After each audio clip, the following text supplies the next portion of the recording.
नमस्कार मंडळी, मी सौ श्रेयसी कर्वे. 31 एप्रिल म्हणजे फाल्गुन कृष्ण षष्ठी म्हणजे एकनाथ षष्ठी. महाराष्ट्रातील एक प्रख्यात संत कवी एकनाथ महाराजांचा जन्मदिवस.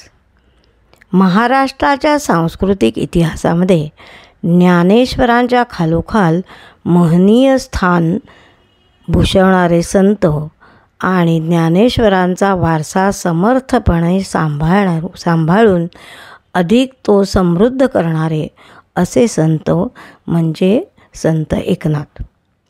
त्यांच्याविषयी, त्यांच्या ग्रंथरचनांविषयी, ग्रंथसंपत्तीविषयी आणि त्यावेळच्या समाजाला भागवत धर्माच्या सूत्रामध्ये गोवून त्याला नाथांनी भक्तिमार्गाला कसं लावलं याविषयीची माहिती पुढील 2 ऑडिओमधून आपण घेऊया.